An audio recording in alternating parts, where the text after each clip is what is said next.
And we're also live to you all.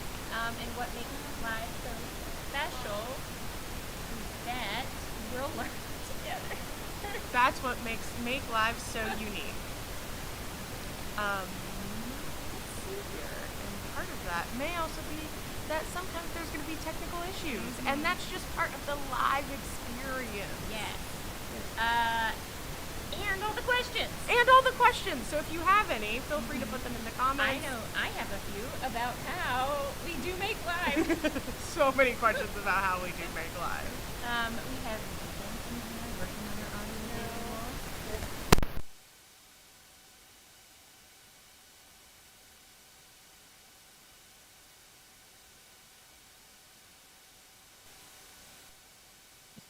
visual. Hello. Hello.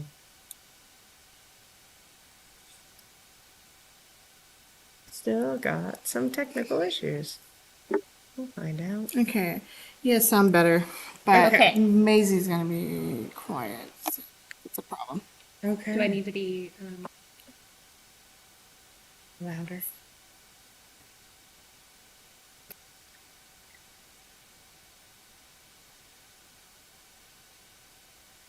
We can hear you, but yeah, just talk real loud.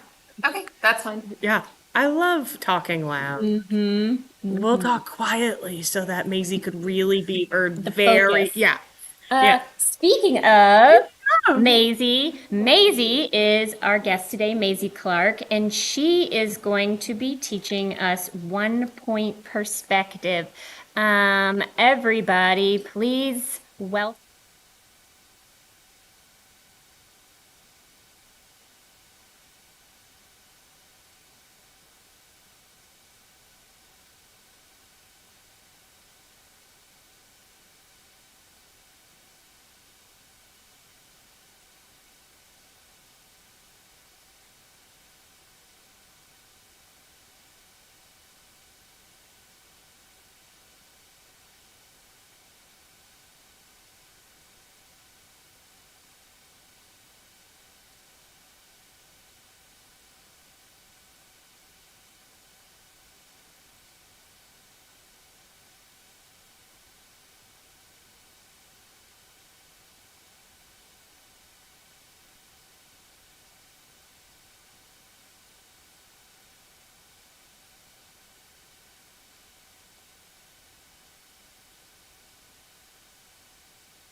Gonna see what we can figure out with this.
That's good.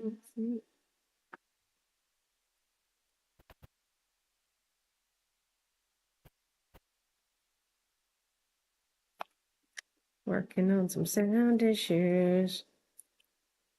Maisie, will you talk? Yeah, I'm testing.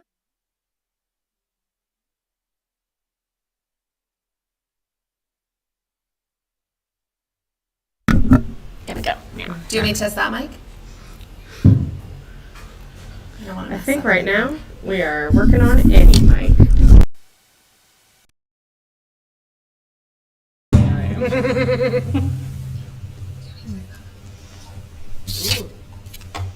Can you all hear me on this mic?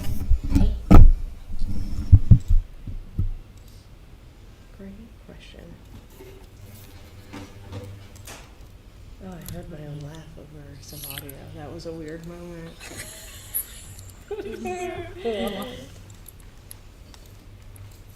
Yes. Okay. Can you hear me on this mic? Awesome. Okay. Okay, so there's just Maizie that was muted, I believe. So, if Okay. you want to just go and talk about yourself and the art Yeah. that you do, we should be set to go. Absolutely. Well, good morning. Thank you so much for having me. My name is Maizie Clarke. I'm an illustrator here in Louisville, and I specialize in watercolor illustrations. And today, I'm so excited to share with all of you, 1 point perspective. It's a great tool to have in your artist's toolbox. For drawing. I specialize in architecture, so it comes in handy for drawing a lot of square items. So that's kind of where we'll start today. Okay. Yeah. Amazing. Yes. Is it okay if we ask you heaps and heaps and heaps of questions? Oh my gosh, I can multitask. Hit me with all the questions. Okay, you Love heard to her. hear So it. audience, all the questions. Yes, please. absolutely. And did you share your materials? Oh, yeah. So I'll give you a quick overview. Do you want to switch me to the document camera? I do, yes. So I am using a couple of supplies that most likely you probably have at home, or you can kind of raid your children's art supplies.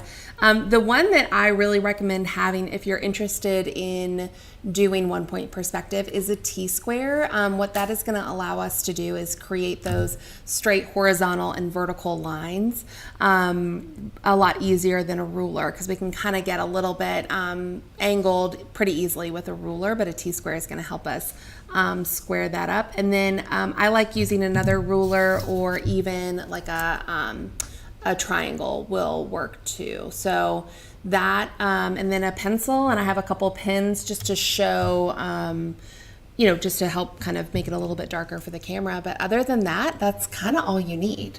So I have put some paper on a masonite board. I just got this from Amazon, and this is nice because the T-square hits and catches really easily on this. But if you use hard or use cardstock, it's a little bit of a harder edge than like printer paper or something like that. So you can do that. Okay. So I just have it taped down, and I'm ready to show you all how to do Where this. did you get that board? I think I got it on Amazon, but honestly, if you went to like your hardware store, and they would probably cut you a piece of, I use like a masonite, because you don't want to use plywood because it'll probably splinter, but just something that has like a really nice straight edge that catches the T-square. Okay. And your paper that you're using today? I'm just using, I think I'm using Bristol, which is kind of like a cardstock. Okay. So my go-to for art supplies is Preston Art Center here in London. It's my go-to for art supplies. So what I'm going to do is I'm going to show you how to set up a 1 point perspective drawing. And we're just going to go over kind of the basics of what we need to draw in 1 point perspective. And the two things that we need our horizon line, and we need our vanishing point. So what I'm going to do is I'm going to take... What is a horizon line? Oh, well, I'll get there. I'll get there. So, and I have some photographs to show you too, but I want to get the basics done first. So the horizon line is just a horizontal line on your paper. So I'm just kind of going, I'm going to switch to pen so you can actually see it. I am just going to go in roughly, we're not measuring anything. I'm going to go roughly kind of in the middle of my piece of paper and draw a line. And then, so this is our horizon line.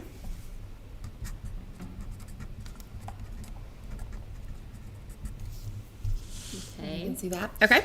So have I lost you yet, Sarah? I'm still here, but I guess I'm wondering why there, and does it matter? Could I put that line at the top of the page, at the bottom of the page? That is a great question, and I'm going to answer it Later. in a second. All right. So we have our first thing. We have our horizon line. The next thing we need is our vanishing point.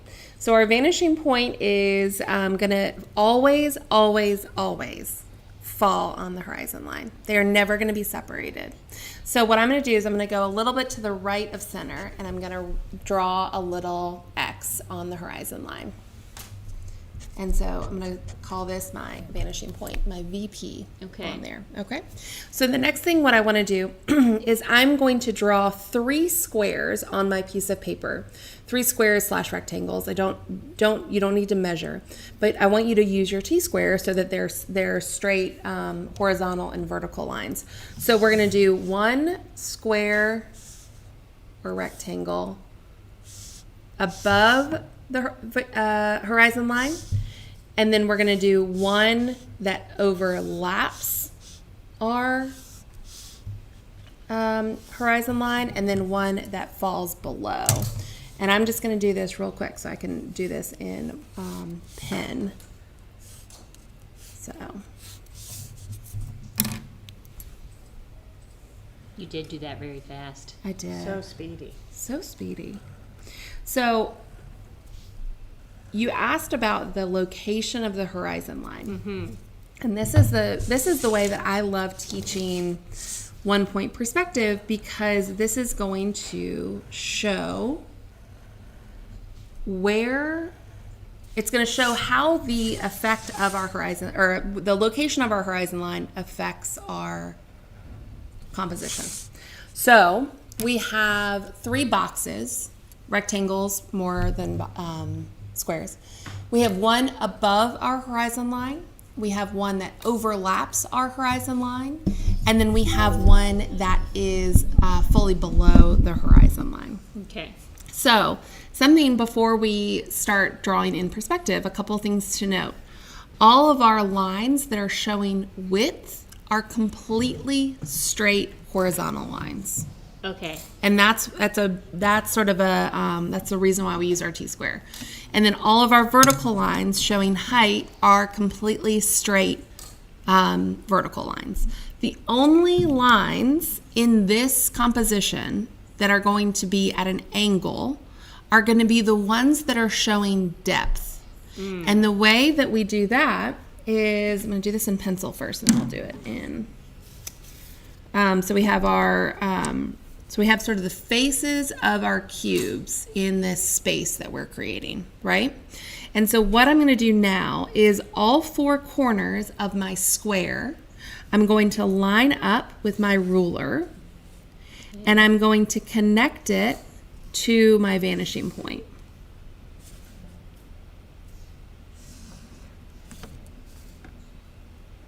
Because all of these lines are showing depth in our cube. Okay. Do I have you so far?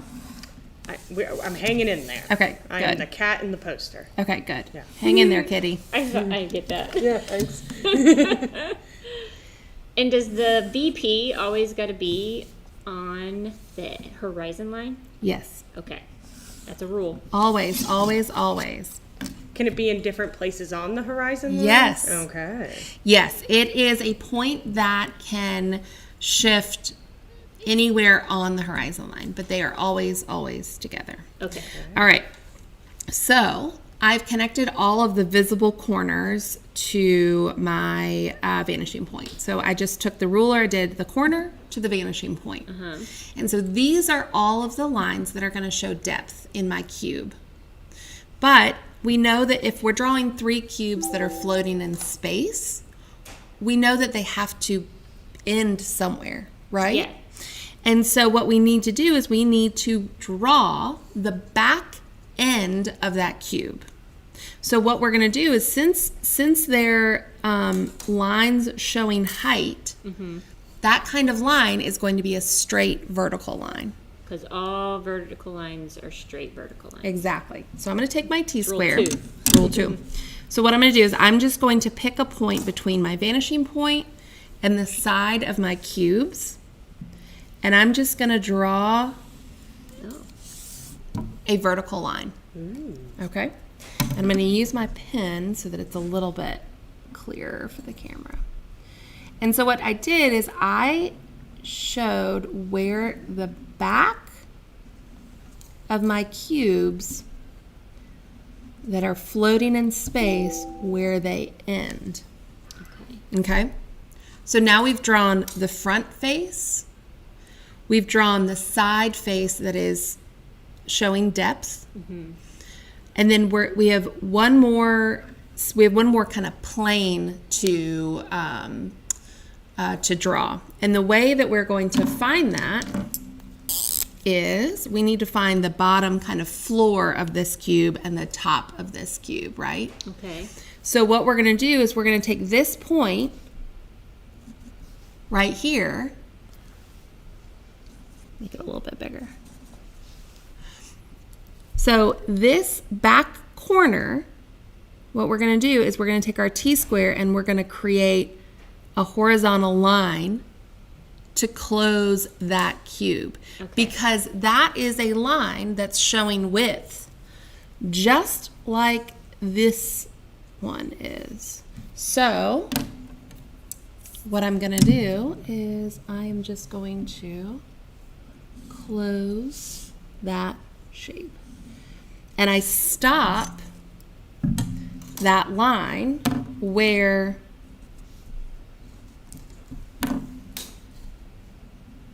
it crosses with that line there. And there's not one on the middle one because it's above the horizon line. So, Sarah, you asked about the location of the horizon line, which is a really good question. Yeah. Because what we're doing right now with this is we are basically creating our own universe.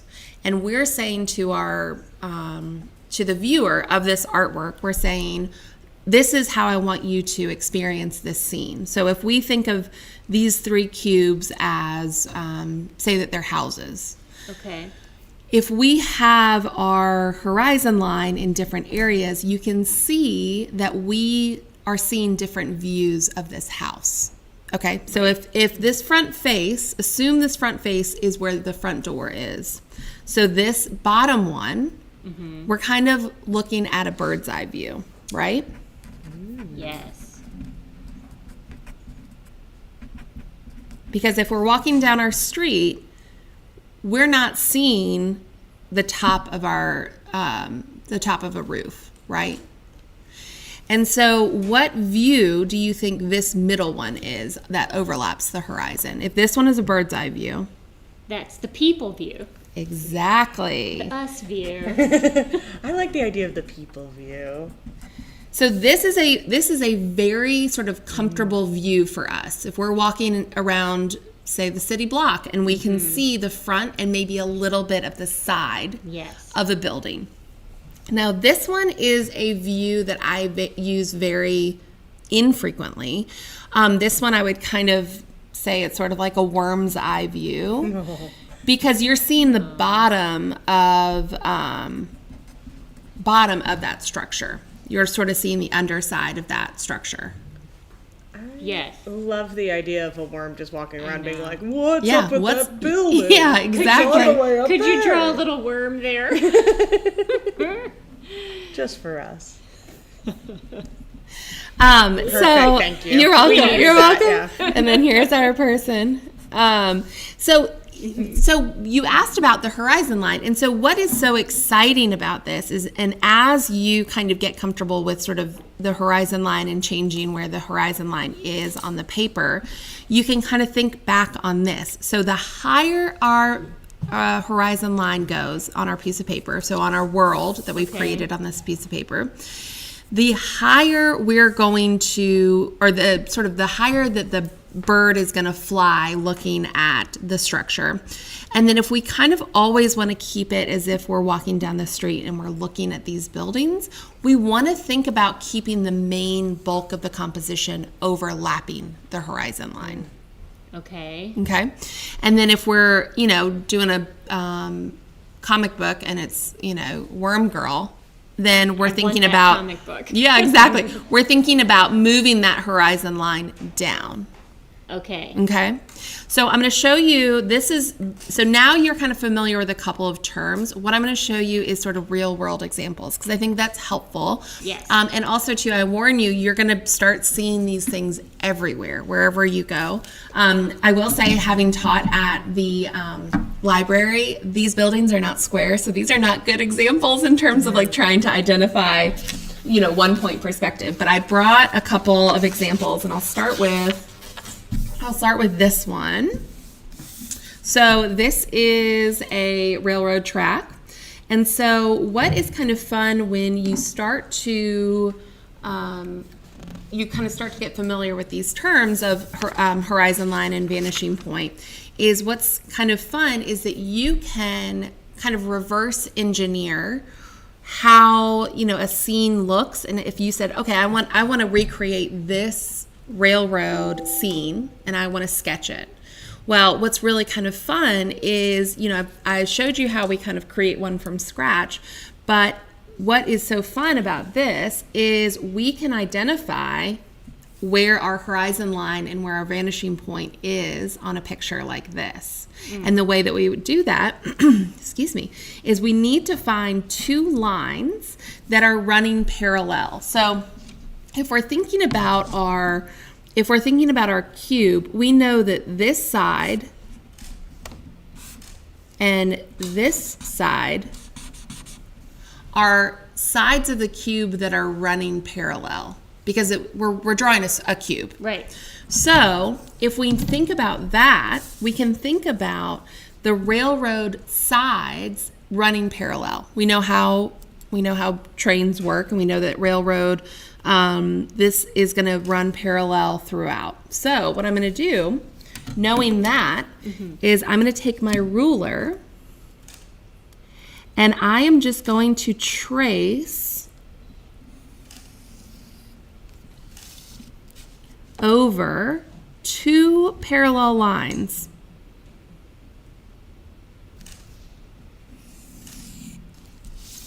So I know in reality these two lines are parallel because we know that that's how the train, a good train would travel.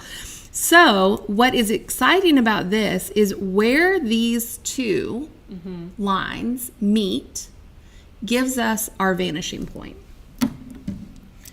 Our VP. Our VP. And Sarah, what is always together? What is always together? Not me. Vanishing point and the horizon line. Thank goodness audience was there. Exactly. Thank you, audience. We have a good audience today. The vanishing, they're on the same, on the same They're line. always together. So this is so exciting because we've located our vanishing point, and as a result, we know that our horizon line is completely straight and horizontal. So what I can do is I can then I'll switch colors. I can take my ruler and draw a horizontal line through the middle of that vanishing point. Okay. And that's your horizon line. And that's our your horizon line. Your HL and your VP. Your HL and your VP. And so so, Because I'm BFFs. still not convinced that this isn't some form of magic. well, it kind of is though. For understanding. It is. So, okay, so this is this photograph is actually showing the real horizon line in the world. So this is where the sun will set. So what we're doing with this photograph, and we do on here, is we're replicating the way we want our viewer to experience this scene.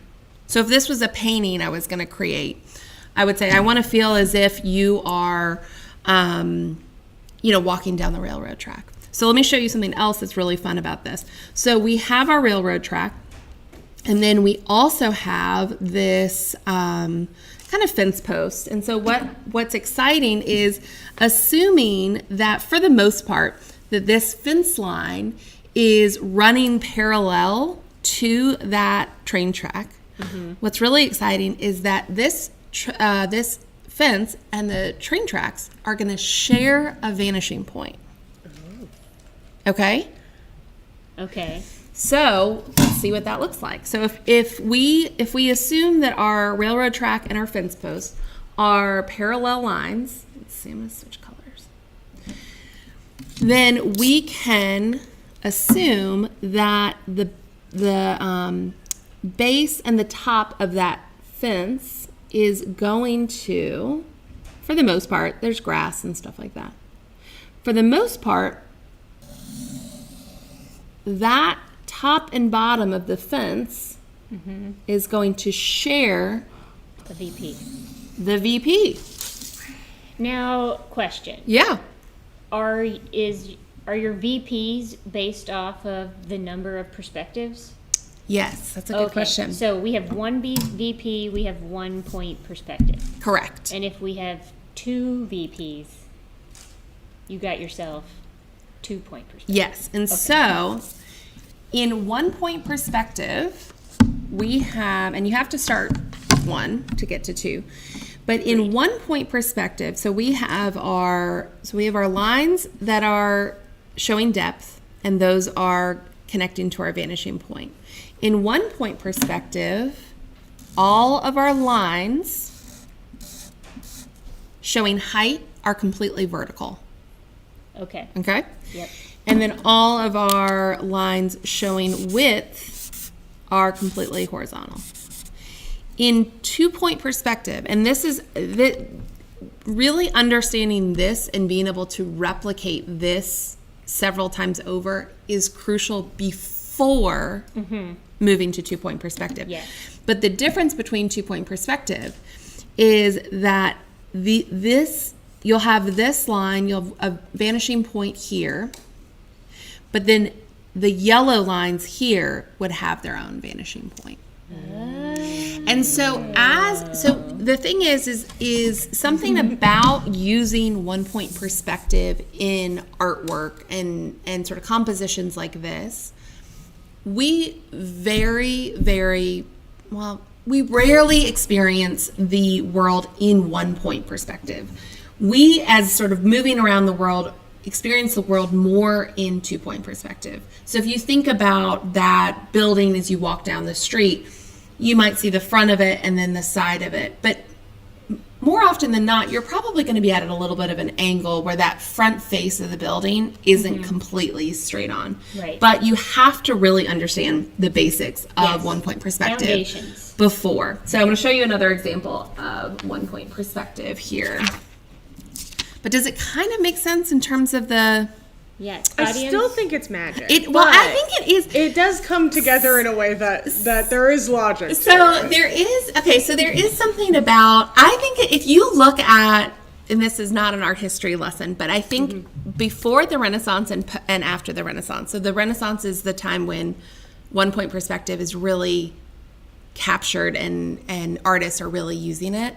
It's almost as if like the lights turned on for Yeah. artists, because right before, leading up to the Renaissance, you could see artists trying to replicate space in a way that is more systematized or more kind of reliable, like 1 point perspective.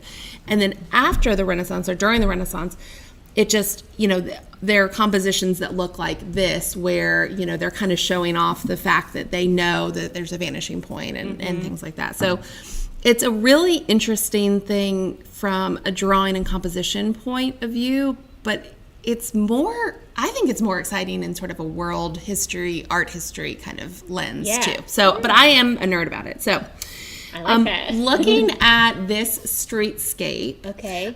So with this one, you can see too, for our railroad, we had our vanishing point way off to the right of our horizon line. And so you can kind of imagine, this is a little bit more of a dynamic scene with the railroad going off to the right than if it was just dead center and everything was, converging in the middle. So that's also something to think about. You have the ability to change the location of your horizon line in terms of the height, but also too, that location of the vanishing point on your horizon line really changes how you experience the scene, Yeah. make it more dynamic, make it so it's really kind of exciting as, you know, someone who's creating a composition. You're replicating a three-dimensional world, and you have so much control over how your viewer experiences Yeah, the scene. because we're all looking Yeah. at vanishing point. Exactly. Yeah. So looking at this one, which is a little bit more, I would kind of say it's a little bit more boring than the railroad scene. But what we're going to do is we're going to do the same thing. And instead of using the sides of our road here, I'm actually going to use the squares of our crosswalk. So you can Okay. really find any two lines that you are confident that are parallel. So, Okay. you know, obviously, you know, with some confidence, I can say the opposite lines of this crosswalk are most likely going to be parallel. So what I'm going to do is I'm just going to take my ruler and I'm going to take my marker, and I'm going to do the same thing. Is I'm just going to draw a line, Okay. and what that's going to do is that's going to give me my vanishing point, and it's also going to give me my HL. HL. horizon line. That's the one. Yeah. That's the I am one. learning. I'm proud of us, Sarah. Me too. I'm proud of you all. And so we have our vanishing point because it's where these two lines, these red lines, where they meet. Yeah. Okay? So we know that these lines are parallel, and if we were drawing them, if we continued those lines, that is where they would meet. That's our vanishing point. And then by kind of by proxy, we have our horizon line. So, quick question for you. Were you really good at geometry? Right. I think geometry was the last math that made sense to me. Yeah. Once geometry ended, you're like, I was like, it's lights out for math. Yeah, we're not doing any more math. Yes, and I think that is, I'm not a math person by any means, but geometry and spatial things makes a lot more sense to me. totally fair. Yeah. I So, wonder if they taught this as geometry in school, if I would have had a better understanding. oh, of geometry. maybe. Yeah. I mean, I think it's, I think people are intimidated by this because, I mean, this is, you know, you can build this whole scene now off of this one point that we've created, because we can then go and say, oops, sorry. So we can always sort of double check too. So we can see that we have a curb. So our curb, I mean, this is a bulky marker, so it kind of covers up some of it. But the reason I think this is so interesting and helpful as you learn one-point perspective is that you can replicate these scenes by just finding those two things. Yeah. And so that's part of it where, you know, this is not an intimidating thing. I mean, you can find the point, you can find the horizon line. And then also too, looking at, you know, these light posts too, we're assuming that those are all the same height. Yes. So what we can do is we can find that. And also too, you know, when we're drawing things in the world, you know, it might be that the ground's not totally flat. It might be, you know, but you can see for the most part it lines pretty much up. Let's look at this side too. This one really does. So you can see Yes. the tops of those light posts that really line up. They installed those more evenly. Yeah. Good job. This one is okay. I built those. So it's kind of one of those things. Once you kind of build that grid, then you can kind of Give yourself a layout. exactly. That's beautiful. Well, thank you. Yeah. So I would recommend, if you're, you know, trying to learn how to do one-point perspective, you know, get an old magazine and start to do this. Start to identify, you know, try to figure out where the vanishing point is, where the horizon line is. And then we can also, start to look at, it might be 2-point perspective. So I'm imagining you just going around Louisville and finding your 1-point perspective. you'll see it everywhere. I mean, you'll see it, if we think about this table and the sides of the table, we could figure out where the vanishing point is. So the vanishing point simplification, it's sort of the eye height of the viewer. Okay. So eye height and sort of like the direction of where the viewer is Okay. looking. Bird's height, worm's Yeah. eye, humans. Got it. Yeah. Okay. So, are we gonna build a universe today? Yeah, we could do that. We could do, so going back to our first example. So, looking at this, Yeah. we'll just practice doing another, maybe what we'll do is on this side, we'll draw like a little house, and I'll show you how we can start to build a little bit more of sort of sophisticated shapes using this, using 1-point perspective. So Okay. I'm just going to draw a little thing. You're on the human. I'm on the human scale side of it. So if I'm going to draw, say I'm going to draw like a little house on this side. Let me do it in ink. A couple of things that are fun in terms of 1-point perspective. Well, and then also too, this might be, if there's a math teacher, they could probably explain why this is the case. Not in here. But say if I wanted to draw a little house with a peaked roof, Okay. and I know that the peak of the roof is going to be the center of the face of this. So it's going to look something like this, Yeah, right? I'm with you. If we want to figure out where the top of our peak of our roof is, and we want to make sure it's completely center. Okay. And this is where a math teacher could explain it. I don't know why this works. I just know that it works. Okay. So what I'm going to do is I'm going to draw an X. I need my math teachers to chime in. I know I need I should know why this works. But what if you do an X with a completely square or rectangle shape like this? Do an Okay. X, opposite corners. Where this X meets in the middle is the absolute center of that shape. Yes. Okay. Okay. So what that does is that lets us use our T-square, because that's going to be our most important tool. And that's going to allow us to line up that ruler and divide that shape to figure out where the peak of that roof Okay. is. Okay. And I wasn't too far off. Top shingle. You were there. I was pretty, yeah.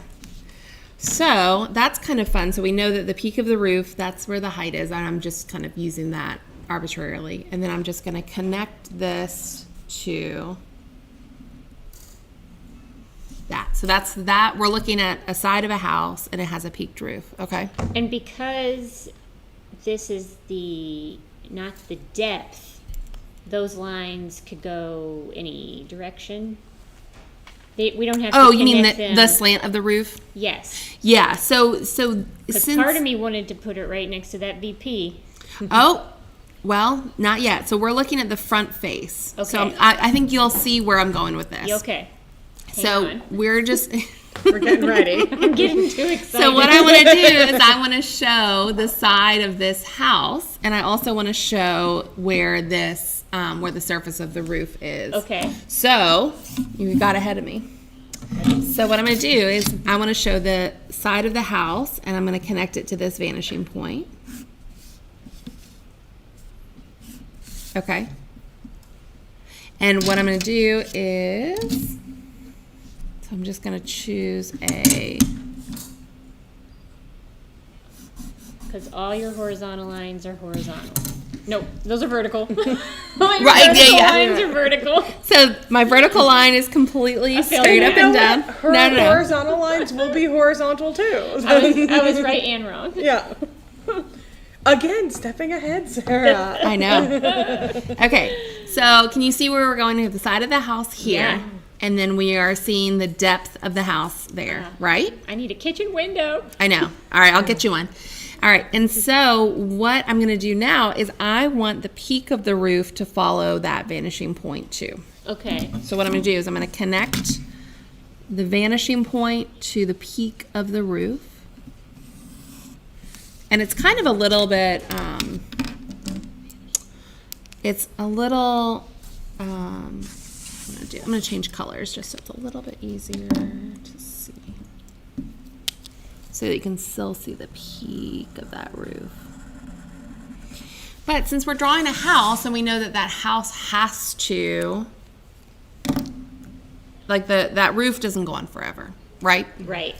So this is kind of where it gets a little bit tricky in order to figure out where the back of that roof is, because we're on a slant here. So what I want to show you is how we're going to finish out the shape. So we can't really see the inside of the house, but since we have the vanishing point, we can kind of pretend like this is a glass house, okay? So what I'm going to do is from this back corner here, Okay. I'm going to create a horizontal line because that's the back corner of that house, right? Yeah. Okay. But we need to figure out where that far back corner The other. is. And so where that is, and I think this is what gets sort of confusing and intimidating, is you start to have a lot of lines. A lot of lines. Okay. How do you combat that? I am drawing really dark just so that you all can see it, but my recommendation is as you do this and you draw the line, and as you're kind of practicing this, use a really light pencil. Okay. And use an ink marker to keep the lines that you need. Okay. So you can erase as you go. So what I'm going to do is, so I've connected this corner to my vanishing point. Okay. And you can see right here, That's your back corner. that's our back corner. Magic. Because it's where this horizontal line, which is parallel to this line, meets that line that connects to the vanishing point. Mm-hmm. Okay? Yeah. So, what our house ends up looking like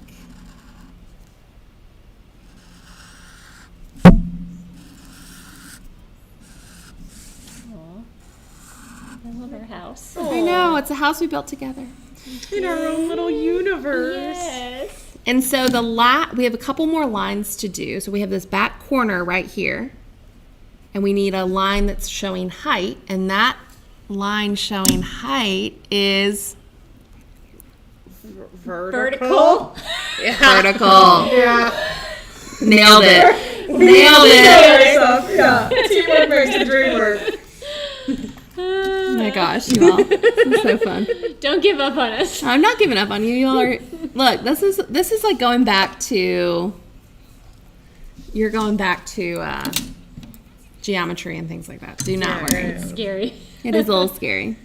I'm gonna have middle school flashbacks. Mm-hmm. So this, I guess it's sort of well, it's not really a parallelogram, but this shape that we've created here is sort of the interior ceiling of our house. Oh, wow. Do you see that? Yeah. Yeah. Okay. And so what's kind of cool about, so this X shape, remember I said if you do opposite corners, we find the center. Yes. What I think is, also I'm a huge nerd about this, but we can use this same technique on a plane that is using the vanishing point. So what Okay. that means Yeah, break it down. is if I draw an X here, I'm doing I should not do this. I should do it with a ruler. You trusted your instincts. I did. You all, I got a little cocky and I was like, I'm just going to do this.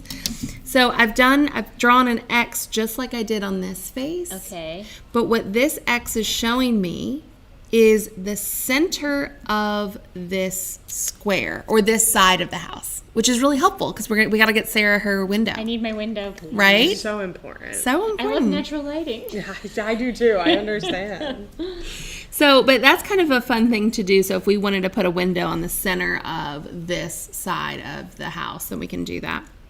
But I'm going to do one more thing. So we can do, so going back to that X that we created on the front of the face, right? We have that little dot. That's the dead center of that face. Yes. So we used that for the peak of the roof. What we can also use it is we can use it as the halfway point on the floor, basically right there, right? Yes. Okay. A nice little welcome mat. Nice little welcome mat. We can do that. But before we draw the welcome mat, I'm going to finish Get a window, I'll out. get a welcome mat. I Yeah. love it. Yeah. Is we know that, so I'm using that point, which is the halfway point of that side of the wall right there. So Yeah. it's this dot. And then I know that this line here is going to run parallel to this one. It's going to run parallel to that one. So it's using our vanishing point. Yes. So what I've done is I've drawn a line on basically the floor of our house. Okay. And what this is going to do is if we carry that line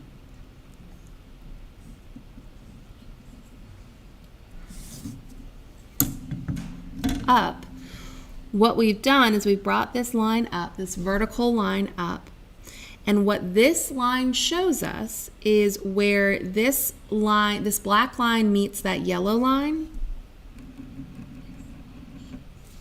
That is the end of the peak of the roof.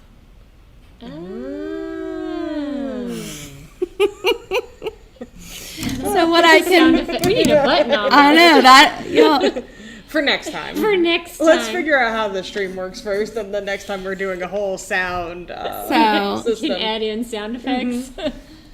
so then we have, So wait, that was the middle of the bottom square. Mm-hmm. You brought up a vertical line. because it was a straight vertical line, brought that up. That told you Where the that end of the roof is in the back. Again, but magic. it's in the middle, but it's the end. Well, because remember we made this point. That was in the middle. Oh yeah. So we want to make sure that if our house is stable, and I've never Yeah. built a roof, but I would assume that this might be. Of the two of us, you should build my roof. I feel like you'd be more successful than us at building a roof. Yes. I can draw a roof. Genius. Fair. I love You that. can at least design our roof. Yeah, exactly. So that is sort of used, and that is why I think people get sort of they want to dive in and they want to draw complex or more sort of organic shapes. Yes. But the reason why I think it's really important to have such a good understanding of this is that you are going to be able to build that framework Yeah. where those organic, more natural shapes live inside. And you're going to be able to kind of carve it out of this cube that you've created, that we know it's proportional, we know it's going to follow perspective and things like that. That's beautiful. Thank you. So, what is your advice for beginner 1-point perspective artists? Where should we go? You said magazines. I think magazines, just really getting comfortable with the mechanics of it. And once, you have figured out and feel very comfortable about either replicating scenes or copying scenes using 1-point perspective, then going to 2-point perspective. I hear like you're giving us a sequel. Is there going to be part 2? We can do it. That's the thing is that like I used to, when I teach perspective, I sometimes do 1 and 2 point. Together? And it's overwhelming because you Yes. need to really understand how all of this works before you throw in another vanishing Yeah. point. Agreed. How many perspectives can you have? Is it unlimited? Technically, Good question. that's a good question. Infinity perspectives. If you had a really complex shape, I think you could have maybe, but typically we say it's up to 3. Okay. Because we have so in this case, our 1 point perspective, it has, it's where all of our depth lines are going. 2 point perspective, it's going to be depth and width. They each have their own vanishing point. And then if you kind of think about like a comic book, that's sort of that 3 point perspective, where if it's someone who's on the top of a building, and if you're looking down at a cityscape or the road, it looks as if the base of that building is smaller than the top of it. So that's 3 point perspective. So kind of thinking about sort of the way we see, and then you can also do one that's sort of like more of a sphere, but I'm not smart enough to know how to do that. But typically in our world, we are experiencing things around us as 1 and 2 point perspective. Okay. Oh. And what's your favorite? How many perspectives would you? I like 2 point perspective, and so I illustrate a lot of houses, and so like I said, I love drawing things that aren't alive. So I like architecture. And so using 2 point perspective really sets you up to create a really kind of familiar scene. It's the way that you would experience a house in a neighborhood, and so 2 point perspective is always, I think, my favorite. Well, I can't wait to practice this at home. Are you going to practice? I'm going to practice at home, and then Will you show me? Once I practice, I'll show you. And could people post their practice? Sure. That would be fun. Yeah. Maizie, thank you so much Thank you. for coming out today, for sharing all your knowledge. I've had a great time. I've had a great time as well. Thank you so much Feel for free to having me. Find Maizie Clarke's artwork on her website. Yes, MaizieClarke.com. And then you can also check out our YouTube channel for her videos from Collider. Yeah. We love Maizie here at the Love library. Maizie. Thank you. Love you guys. So, She's always welcome back. Yeah. And next time for 2 point perspective. Yes. But next episode, we'll be having Mackenzie Rich, and she's going to be sharing tips and tricks with art therapy. Oh, lovely. Yeah. Very So soothing. be sure to tune in. It'll de-stress you after doing 1 point perspective. All right, audience, thank you so much. Thank you for your time, and we'll see you next time. Bye.